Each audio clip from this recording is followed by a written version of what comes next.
Mesdames, Messieurs, bonjour et bienvenue à cette nouvelle audience du tribunal de l'actualité qui vous propose aujourd'hui le regard des juges sur les faits marquants de la dernière actualité nationale et sous-régionale. Actualité nationale tout d'abord avec le réaménagement gouvernemental intervenu hier soir et les réquisitions du procès relatif à l'appel à incendier le palais du Moro-Naba. Actualité sous-régionale ensuite avec l'adoption à 97% de la nouvelle constitution du Mali, soumise à référendum le 18 juin dernier. Pour parler de tout cela, les juges Bernard Bougman et Geoffroy Vaha siègent pour l'audience de ce lundi. Bonjour, juge Bernard Bougman. Bonjour, président Tomagui. Bonjour, juge Vaha. Bonjour, madame, monsieur. Bonjour, juge Bougman. Bonjour, président Tomagui. Bonjour, auditeurs et téléspectateurs.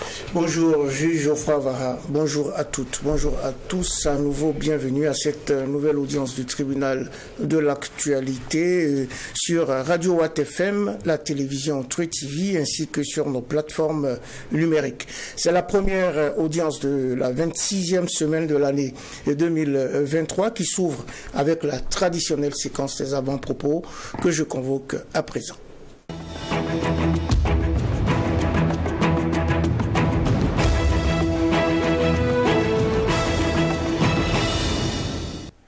C'est une séquence qui s'ouvre et pour commencer, nous écoutons comme tous les lundis, la minute méditation du juge Bernard Bougman. Merci, président. Aujourd'hui, c'est John Maxwell, une pensée de John Maxwell que je voudrais partager et je cite: « Tu ne changeras jamais ta vie sans changer quelque chose quotidiennement. Le secret du succès se trouve dans la routine de chaque jour.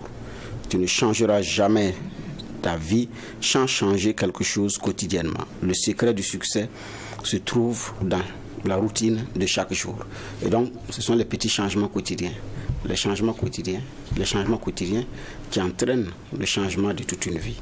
Mais si on ne change pas sa façon de faire chaque jour, on reproduira les mêmes effets. Donc si on a besoin que nos résultats changent, s'améliorent, que notre vie change et s'améliore, il y a quelque chose au quotidien qu'il faut changer au fur et à mesure pour que ça puisse se ressentir sur toute la bâtisse. Donc invitation à chacun de changer quelque chose chaque jour pour pouvoir changer sa vie. Donc si on fait ça à la petite échelle, au niveau État, notre pays luira dans le concert des nations, comme on le dit. Donc beaucoup de courage à tout le monde, excellente semaine, tout en ayant une pensée pour les forces de défense et de sécurité, les volontaires pour la défense de la patrie et ces messieurs et dames qui sont dans l'humanitaire et qui œuvrent chaque jour pour donner un brin d'espoir et de sourire à toutes ces personnes déplacées internes et ceux qui ont pu également regagner leur domicile d'origine parce qu'il y en a qui ont pu retourner chez eux. Beaucoup de courage. Après cette minute motivation du juge Bernard Bougman, nous écoutons à présent l'avant-propos du juge Geoffroy Vaha. Oui, merci président. Moi, mon avant-propos va concerner l'audience à laquelle on a droit dans l'affaire de l'appel à incendie du palais du Moro-Naba. Moi, je m'intéresse à, un groupe spécifique, c'est-à-dire les personnes de notre métier qui sont accusées d'y être mêlées au fil des révélations, au fil des messages qui sont projetés. Il y a beaucoup de questions qu'on pourrait se poser, mais il y a pour moi derrière beaucoup de leçons dans le métier que nous faisons. Ce n'est pas la première fois en tout cas qu'un journaliste est cité dans une question d'atteinte à la sécurité de l'État. Je crois que cette fois-ci, on n'y est pas encore. Ce n'est pas de ça qu'il s'agit, même si le procureur a dit que lorsqu'il y a les messages, c'est en tout cas c'est ce que cela lui évoque en tout cas. Mais je vais dire dans des types de manigance du genre, c'est pas la première fois qu'on entend ou qu'on voit le nom d'un journaliste y être mêlé. Mais je pense que c'est la leçon aussi pour chacun d'entre nous de savoir comment est-ce que ce métier-là on le mène. Je pense que c'est très important. On est à un carrefour où tout le monde passe presque, je parle du journaliste, où il a des liens avec tout le monde, où il discute avec tout le monde, où tout le monde demande son avis, où voilà, c'est ça la réalité du métier dans lequel nous sommes, où il y a l'illusion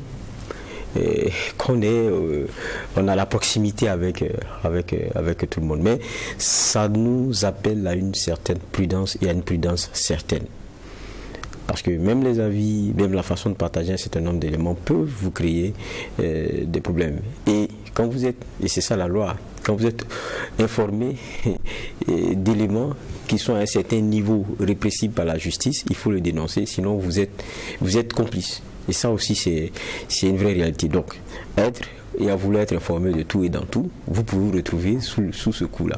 Je veux dire, il y a beaucoup de leçons derrière, mais il y a la prudence. Parce que tant qu'on fait son métier de façon assez droite, je crois qu'il y a des éléments dans lesquels on ne devrait pas pouvoir aussi se retrouver. Mais il y a beaucoup d'interpellations derrière, pour les jeunes frères et même pour nous qui faisons ce métier-là.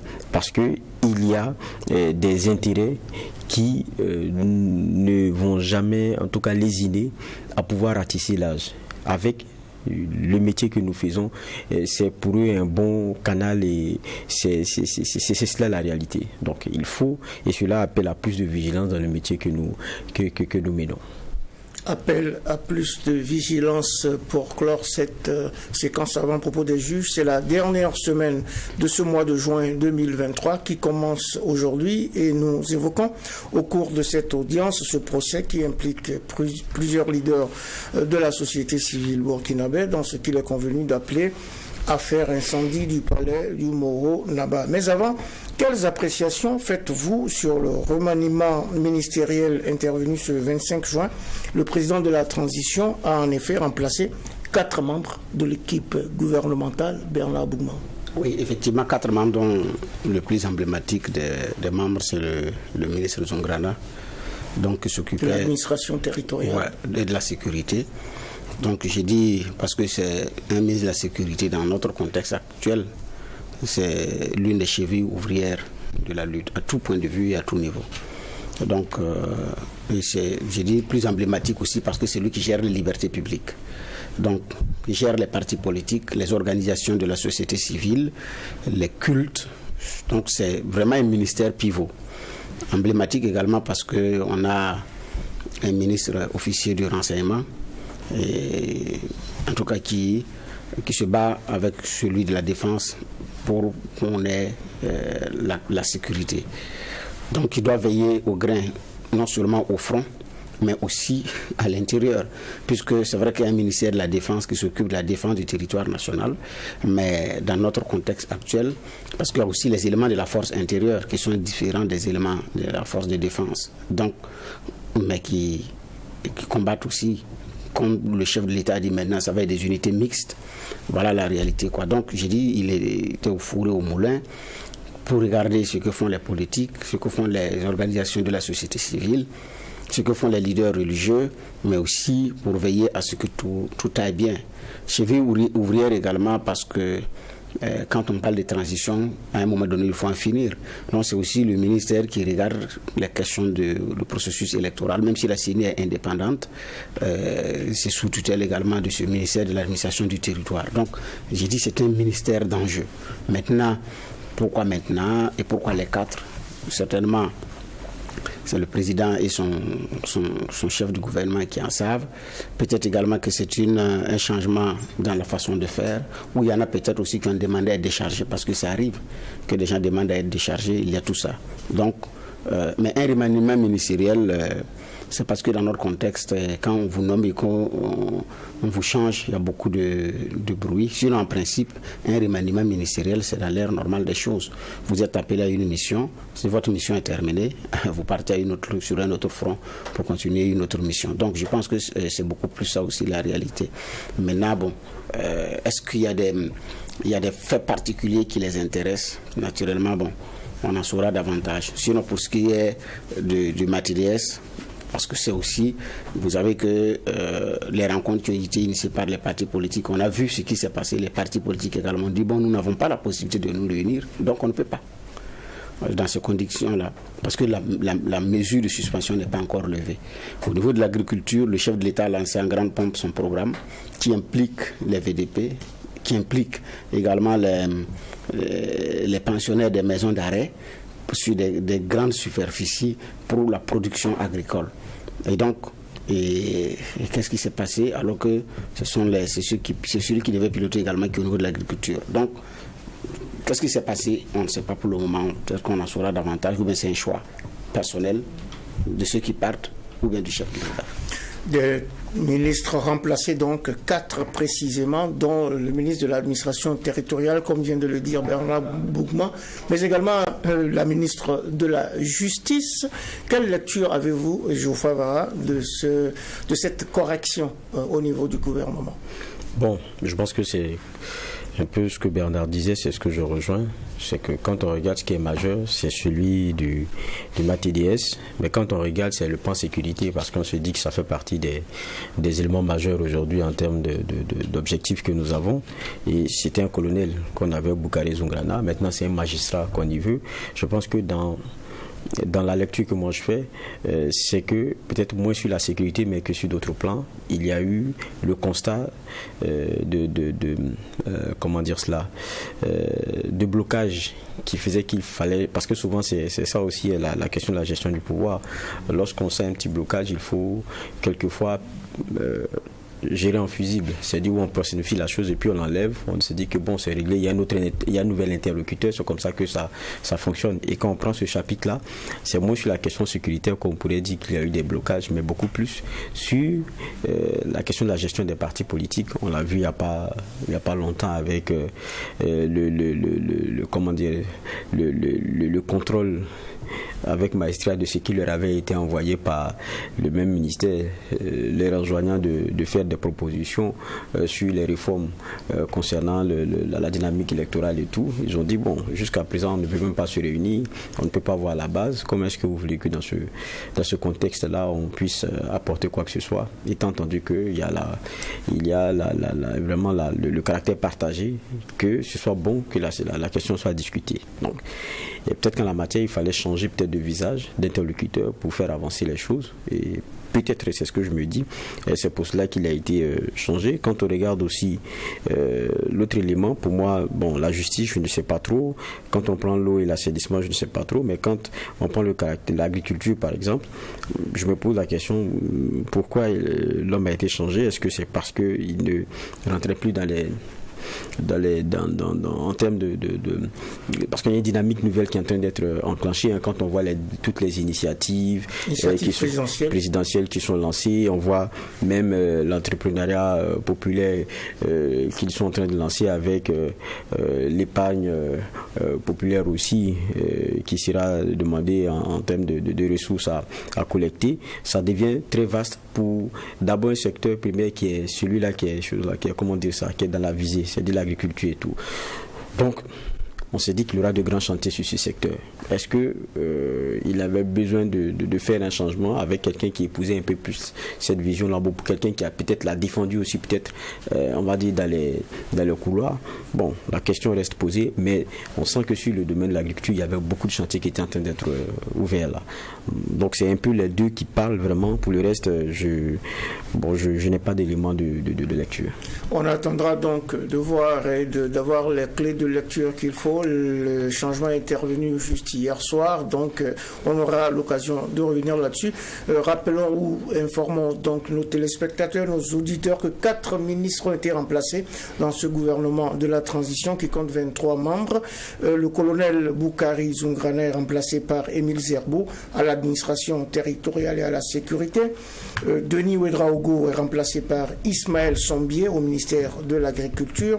Bibata Nebier remplacé par Rodrigue Bayala à la justice et Augustin Kaboré remplacé par Roger Barrault au ministère de l'Environnement.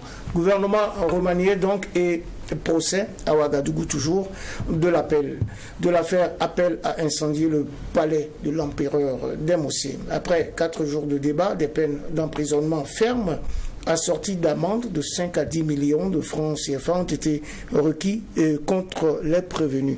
Bernard Bougma, quel état des lieux on peut faire de ce procès? Bon, état des lieux avec le 2.0, les uns et les autres ont accès à l'information comme s'ils étaient au procès. Je dis avec le 2.0 parce que comme il y a les extraits qui sont rapidement remontés par les médias en ligne, en attendant les comptes rendus des télévisions et des radios, on a déjà des bribes d'informations sur ce qui se passe à l'intérieur de ce palais-là. À tel enseigne qu'on a vraiment l'essence de ce qui s'est passé au niveau du palais. Mais c'est une situation qui met en exergue beaucoup de choses. Internet n'étant pas un espace de non-droit, aujourd'hui, sur les réseaux sociaux, sur votre téléphone, si vous ne voulez pas qu'on voit ça un jour, n'y mettez pas. C'est la première leçon à tirer. L'autre leçon aussi, c'est que on est rentré dans, excusez-moi le terme, un cafouillage total depuis un certain temps. Vous ne savez plus qui est acteur de la société civile, qui est leader politique, qui est leader d'opinion. Tout est mélangé. Que quelqu'un dise que je suis des organisations de la société civile, ça ne fait pas de lui un homme politique, mais il est politique. Maintenant, il n'est pas partisan, parce qu'il y a une différence entre être partisan et être politique. Parce que du moment où, par exemple, vous êtes dans les organisations de la société civile, vous défendez l'environnement, vous votez aux élections, vous choisissez des gens aux législatives, aux municipales ou à la présidentielle, et vous estimez que ces messieurs-là peuvent, sur la base de votre programme, contribuer à faire de la promotion de l'environnement, ça c'est un choix qui est politique. Mais il n'est pas partisan, parce que vous pouvez choisir un à la présidentielle, aux législatives, changer de parti politique, et même aux municipales, en fonction des enjeux et des profils des candidats. Malheureusement, au niveau des municipales, c'est un suffrage universel indirect, où c'est le conseil après qui choisissent. Sinon, déjà, voilà. Donc, ça veut dire quoi? Qu'un leader de la société civile ait un penchant politique, un penchant idéologique, humainement, ça peut se comprendre. Mais en même temps qu'on n'arrive pas à faire la différence entre l'homo politicus et l'homme de la société civile, en fait, aujourd'hui, c'est devenu une vraie confusion de genre total. Il y en a qui ont fait cette démarcation, qui sont dans le champ des OSC et qui le font. Mais il y en a qui ont choisi d'être des appendices des partis politiques. Donc tout ce cafouillage-là, sinon pour des leaders d'organisations de la société civile, quand vous écoutez certains, vous fermez les yeux, vous ne voyez pas un leader de la société civile devant vous. Vous voyez un militant d'un parti politique. Et même parfois, à l'intérieur des partis politiques, vous sentez le penchant pour tel ou tel bord ou telle personnalité. C'était devenu très flagrant. C'est pas étonnant que certains se réclament entrepreneurs politiques. C'est de l'entrepreneuriat, parce qu'il faut être courageux, avoir le goût du risque pour faire ces choses-là. D'une chapelle à une autre. Aujourd'hui, c'est dans telle chapelle, demain, c'est dans cette chapelle, après, c'est à la mosquée, après, c'est sous le figuier. Finalement, vous ne savez pas qui répond et quoi vraiment. Donc, ça, c'est le deuxième constat. La troisième leçon, comment on appelle ça? La troisième leçon, effectivement, à tirer, c'est qu'aujourd'hui, nous sommes dans une situation où vous ne savez même plus à qui vous fiez. Ça ébranle toute la confiance. Regardez les réseaux sociaux ces 2 jours-là. C'est calme. Les gens fuient. Parce que vous ne savez pas à qui vous parlez, qui fait des captures, qui ne les fait pas. Donc, mais en même temps, c'est un procès. Entre ce que vous avez dit, qui est votre opinion personnelle, ou ce que vous pensez vraiment que ça doit l'être, c'est 2 choses différentes. Mais aujourd'hui, on ne sait pas est-ce que le juge arrivera à démêler ce qui peut être prêté comme opinion personnelle et ce qui peut être utilisé comme réellement de la conviction qu'il y a quelque chose qui doit être fait dans un sens ou dans un autre.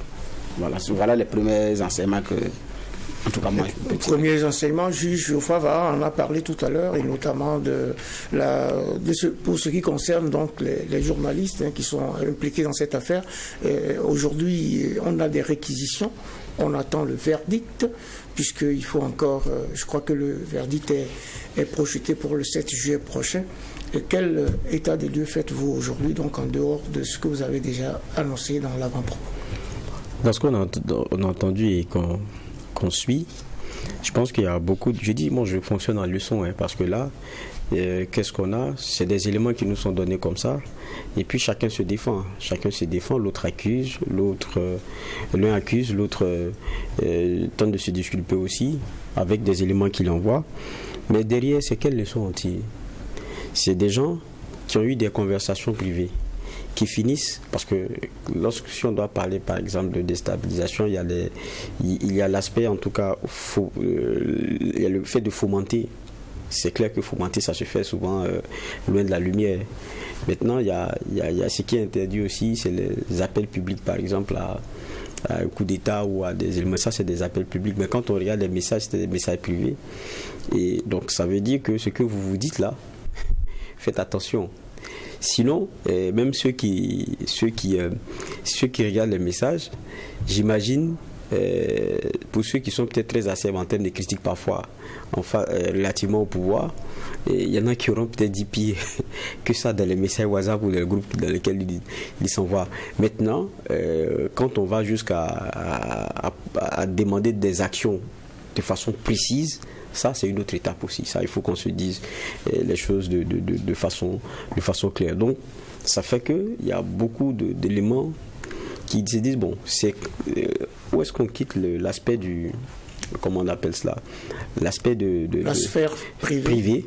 Et quand est-ce qu'on se retrouve dans un appel public ou quoi que ce soit. Donc ça, par exemple, il y a cette petite dimension-là qui n'est pas précisée. On a comme l'impression que c'est des gens qui appelaient publiquement à faire certains éléments, alors que c'était déjà des discussions privées. Donc la leçon, ne pensez pas que ce que vous vous dites là, c'est seulement vous et vous. Je pense que le professeur est en train de nous dénoter que les interprétations peuvent être déjà tout autre. Donc avec toute la prudence qu'il faut avoir.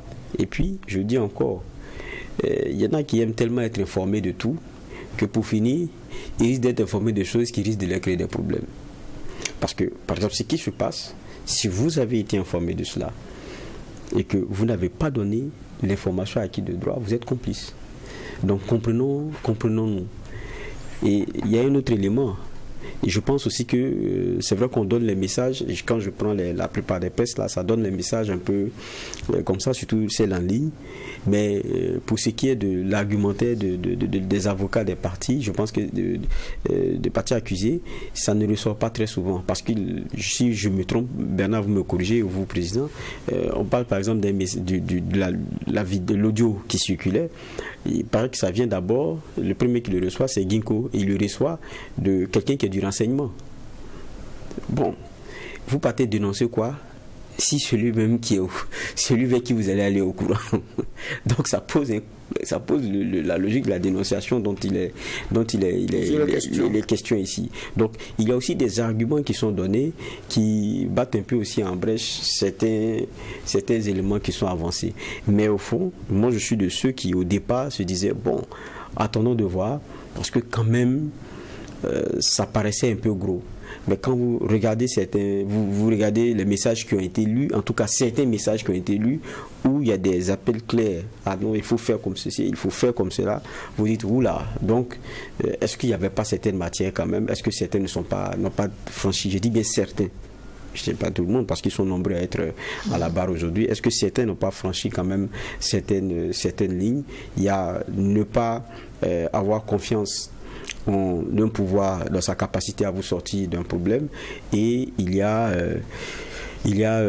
vouloir fomenter quelque chose pour mettre fin notamment à ce pouvoir-là. Mais en même temps aussi, je pense on est burkinabé, il faut être intègre et honnête avec nous-mêmes. Les personnes qui sont citées aujourd'hui, je parle de certaines personnes qui sont citées, elles ont dit même pire sur les réseaux sociaux, sans cap, sans se cacher, sous Roch Kaboré. Et après il est tombé. C'est dit, on a l'impression qu'il y a des officines qui sont devenues professionnelles dans ces mécanismes de déstructuration et de déstabilisation vers lesquels ceux qui ont besoin de leurs services vont. Quand vous regardez, je dis et je répète, il y a certains sous Roch Kaboré, un peu peut-être après sous Damiba, vous allez les retrouver toujours dans la même déstructuration. Quelquefois, c'était sur les réseaux sociaux avec des messages qui étaient plus clairs que ce que vous aviez dans les inbox qu'on nous a partagés. On en fait quoi? Qu'est-ce qu'on en fait? Ça, c'est une question qui est implacable.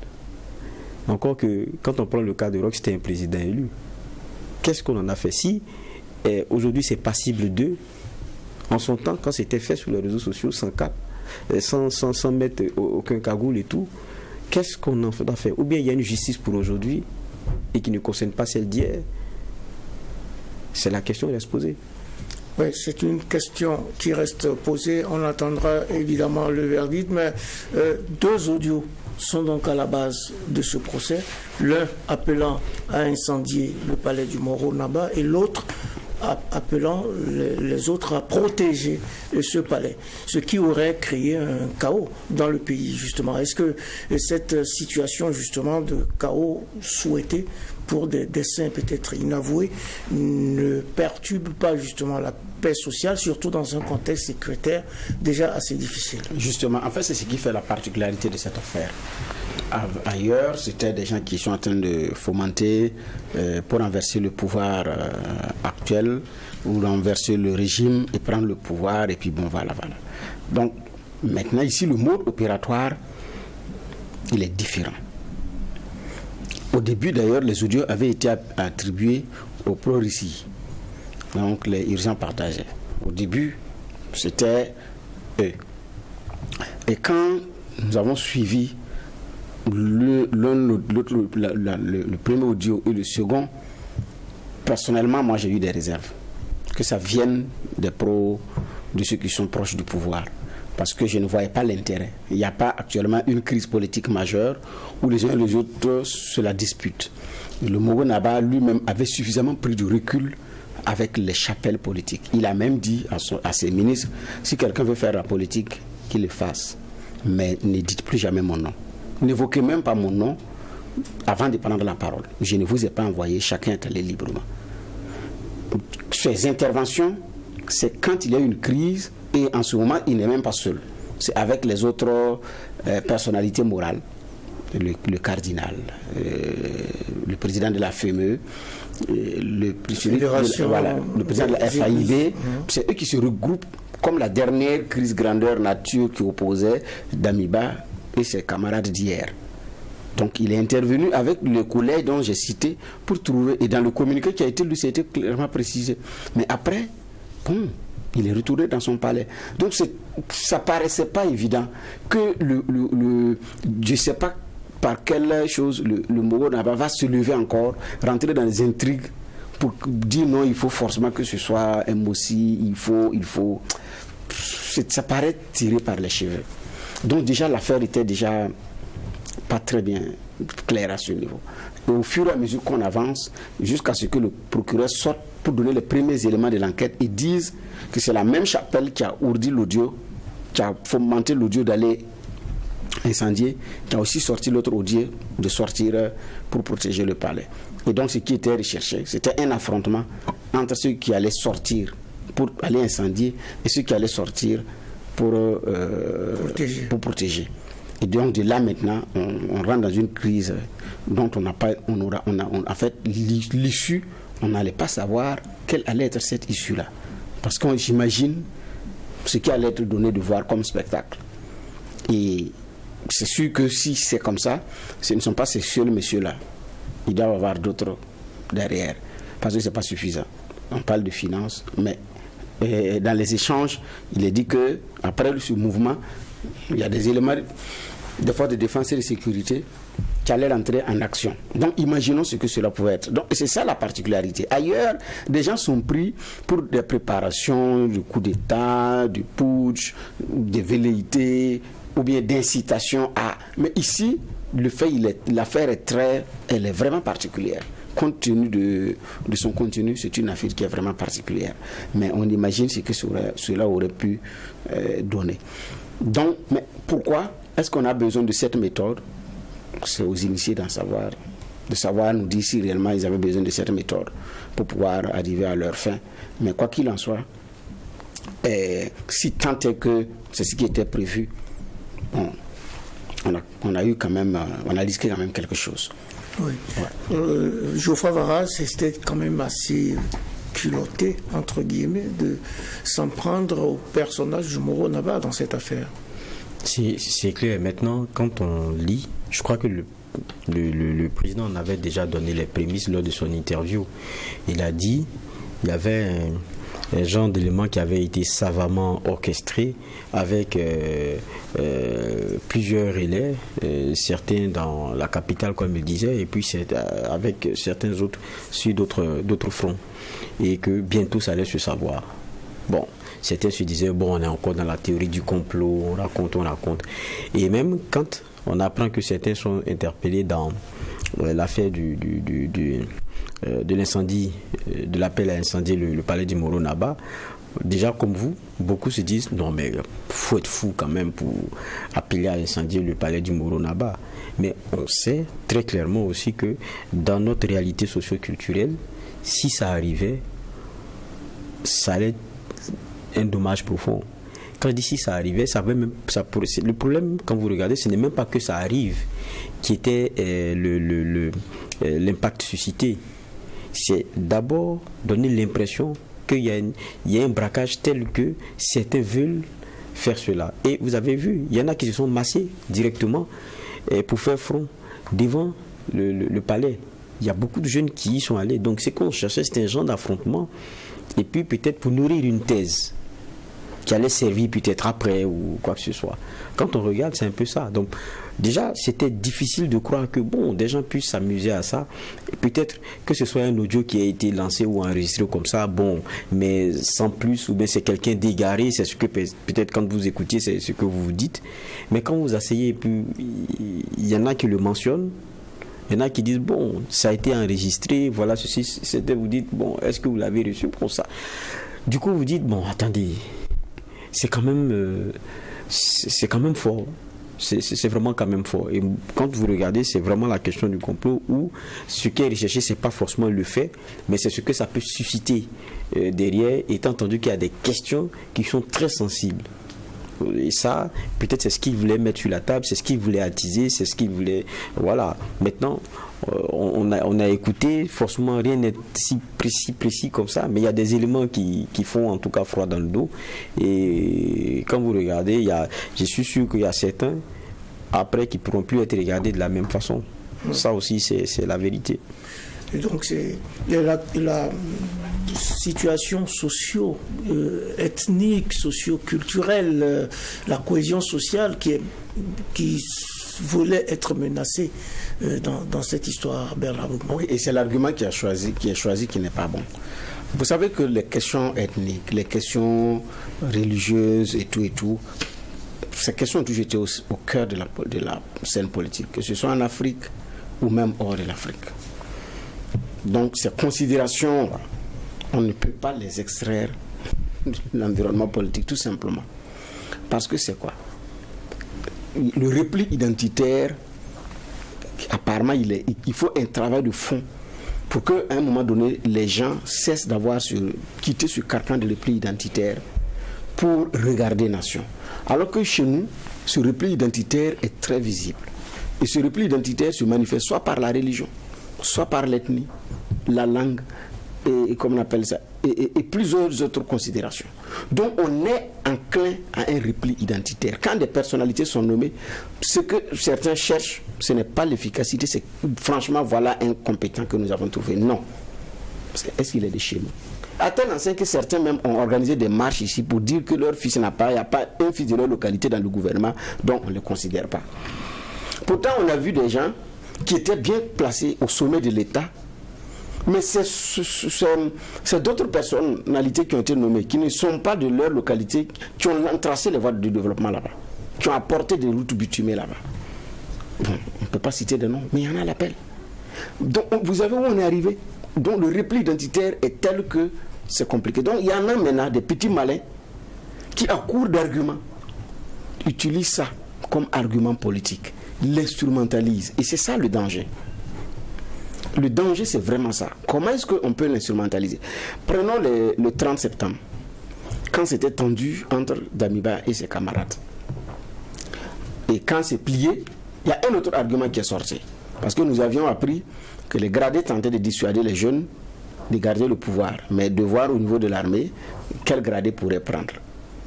Et en même temps, quand on était dans cette situation tendue, on ne savait pas finalement qu'est-ce qui allait se passer, des voix s'élèvent pour dire que non, que ce sont les Mossi du plateau central, c'est le Moro-Naba, il veut forcément, par le truchement des gardes gradés, il faut mettre un Mossi, donc il faut aller casser du palais du Moro. Cet argument était sorti pour dissuader les gradés dans leur entreprise. Parce que le chef d'état-major général d'ailleurs en son temps, David Cabré, c'était un Mossi. Donc les gars ont dit c'est ça. Bon. Et Et voyez-vous, ça a été instrumentalisé et on a frôlé. C'est-à-dire que depuis le 30 septembre, il y avait ces soupçons-là. Et donc, on a frôlé le pire. Imaginons ce qui allait se passer. Heureusement que des gens doués de raison ont su éteindre cette affaire-là. Mais après, ils ont su qui sont ceux qui ont lancé, comment on appelle ça, ont lancé une telle information. Mais l'objectif était clair. Mais finalement, les jeunes ont pu garder leurs choses, ont commencé à gérer leurs choses. Et puis bon, voilà.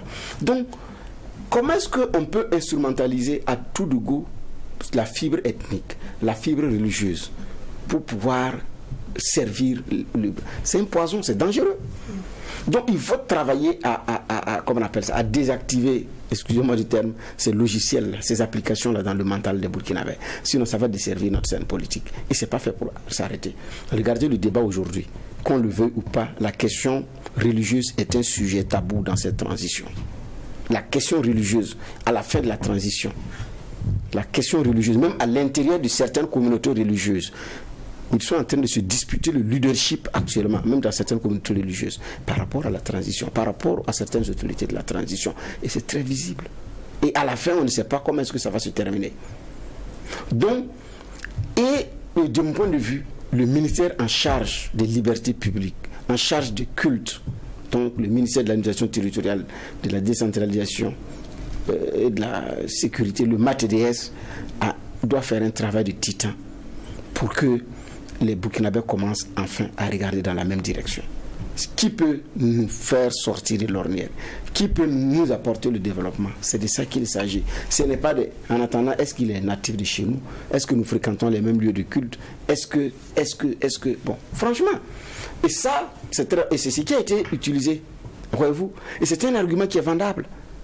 Et donc, que des petits esprits soufflent sur cet argumentaire-là, c'est très dangereux. Je pense que ce n'est pas un élément à négliger. Ce n'est pas parce qu'un procès a été tenu, bon, on attendra le verdict pour voir ce qui va être dit, mais ce n'est pas ça, ce n'est pas ça, ce n'est pas ça. C'est pas fini. C'est pas fini parce qu'il y en a qui l'utilisent à fond et aujourd'hui dans des groupes fermés. Et c'est suffisamment amplifié, cette question religieuse et cette question ethnique, si on y prend garde. Si on y prend garde, c'est suffisamment amplifié. Bernard Bougma vient donc de parler encore du rôle central du ministère de l'administration, qui est donc chargé des cultes et des partis politiques donc dans cette affaire. Est-ce que l'un explique l'autre? Est-ce que ce changement à la tête de ce département peut être aussi expliqué par cette situation de tension latente au niveau des problèmes ethniques qu'on voit venir au niveau du Burkina? Bon, je pense aussi qu'il faut accepter que ce ne soit pas un problème qui date d'aujourd'hui.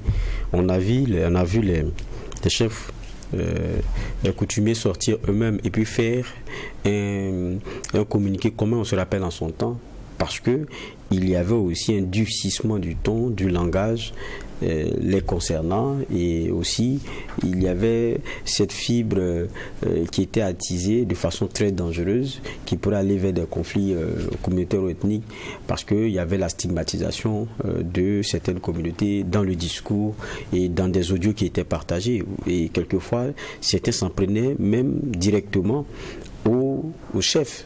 Et il ne se le cachait pas dans des audios, ça on l'a vu en son temps. Donc c'est pas aujourd'hui que ça a commencé. Maintenant, est-ce que c'est ça qui a eu raison du ministre? Je ne saurais le dire, mais je pense que ça doit être aussi, quoi qu'on dise, une conjugaison des éléments. Pas parce que ce soit forcément de sa faute, mais je l'ai dit encore, lorsqu'on gouverne et qu'on gère le pouvoir, c'est une question aussi, quoi qu'on dise, de tactique et de méthode. Ce sont des visages qui discutent et vous en changez pour donner l'impression de la décrispation et de l'interlocuteur nouveau qui donne donc un genre de départ nouveau. C'est aussi quelquefois dans une redynamisation. Voilà, redynamisation. Et quand on regarde avec les partis politiques, je l'ai dit encore, c'était très coincé parce que ils ont usé on va dire tous les moyens soft pour pouvoir le faire comprendre et au président et au premier ministre lorsque cela était possible, et même au ministre. Donc on comprend que ce soit parce qu'on soit dans une dynamique d'aller vite, il faut parler élection, c'est avec les acteurs, alors qu'il y a eu blocage, celui qui était là peut être pour certains le symbole du blocage, donc il faut l'enlever. Donc il y a beaucoup d'éléments qui peuvent pour moi intervenir dans cette affaire. Mais moi, pour revenir à la question du procès, puisque c'est le sujet central, moi je regarde, je vois des civils, et comme on parle, quand vous regardez, on est dans le débat de... quelquefois on se perd dans ce qui est en train de se passer à ce procès. C'est dit, on est dans le débat de l'appel à incendier le Moronaba, c'est le procès, le cœur, mais quelquefois, et comme le procureur le dit, vous avez un fort sentiment de coup d'État préparé, ou bien en tout cas de déstabilisation d'un pouvoir. Donc on oscille entre les deux, on est là, on oscille entre les deux, mais d'une façon ou d'une autre, ce qui semble être la thèse, et en tout cas qui soit en filigrane, c'est que même si on parle de cet incendie-là, mais de cet appel à incendier le palais du Moronaba, ça s'imbrique dans une dynamique de déstabilisation. Mais c'est bien, mais moi je ne vois pas ceux qui sont assis là-bas en train d'inquiéter le pouvoir du président Ibrahim Traoré sans qu'il y ait d'autres. Et quand vous regardez les seuls qu'on cite, donc on montre les messages là, c'est certains noms de politiciens qu'on cite. C'est vrai que c'est des gens qui peuvent en tout cas jouer des rôles, mais à la fin on sait que c'est les gens de l'armée entre eux. C'est comme ça que ça termine. Ou bien il n'y a pas de message qui les concerne, mais il n'y a pas encore d'audio. Parce que souvent, ce à quoi on a droit depuis, c'est l'impression que nous avons, c'est plutôt quand on parle d'hommes de tenue de l'armée, c'est que tout le monde est sain. C'est-à-dire, quand il y a le civil, on brandit. Mais les relents qu'il pourrait y avoir, nous n'en entendons plus parler. Peut-être que ça va venir à une autre étape, ça ne veut pas. Mais ça, on aimerait bien le voir. Sinon, quand même, il faut être courageux. Ce que je vois en tant que civil seul comme ça là, et pouvoir mener ça jusqu'à son terme, jusqu'au bout. Et puis il faut avoir quand même je ne sais pas comment dire ça, un surdimensionnement de ce qu'on a comme capacité de nuisance pour choses. Ils peuvent l'avoir d'une certaine façon. Quand on parle des organisations de la société civile et même d'hommes de médias, et de par leur aura, de par comment dire ça, ceux à quoi ils ont accès et ceux qui ont accès à eux par le canal dans lequel ils travaillent, il y a des éléments qui peuvent être possibles, mais ça ne suffit pas.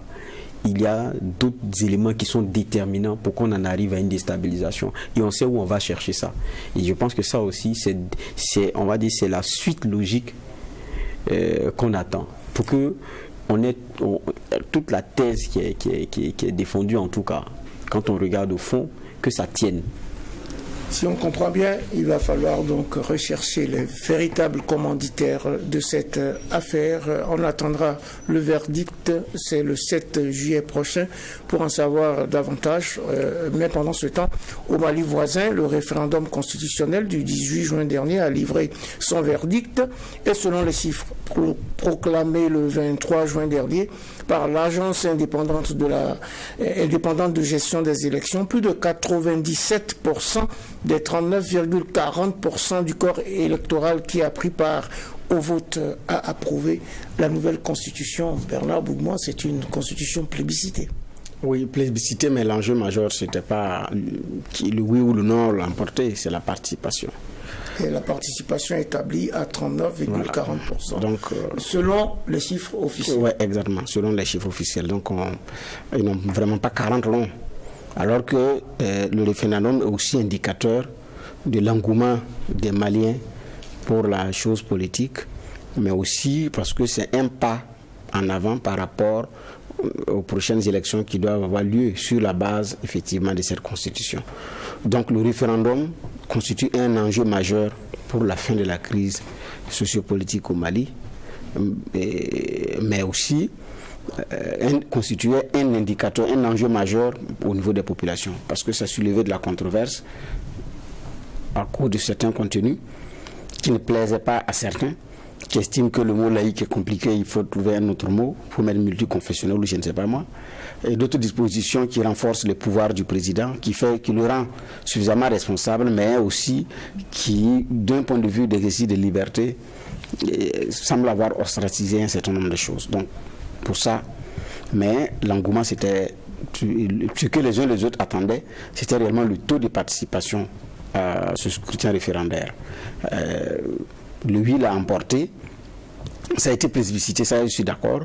Mais maintenant, c'est l'application. On verra comment ça va se passer. Bon, les autres qui ne voulaient pas entendre parler disent également qu'ils vont intenter des recours. Donc on choisit la voie légale pour dénoncer et manifester leur désapprobation. On attendra de voir également quelle conduite ces messieurs-là vont tenir devant les grands juges et que diront aussi ces grands juges du Mali. Donc, mais c'est un pas de franchi en tout cas pour les autorités maliennes dans les autres pas qui restent à faire vers le scrutin présidentiel. Un pas de franchi, n'est-ce pas, Geoffroy Wara, mais sur fond de division, de querelles politiques et de désaccords complets.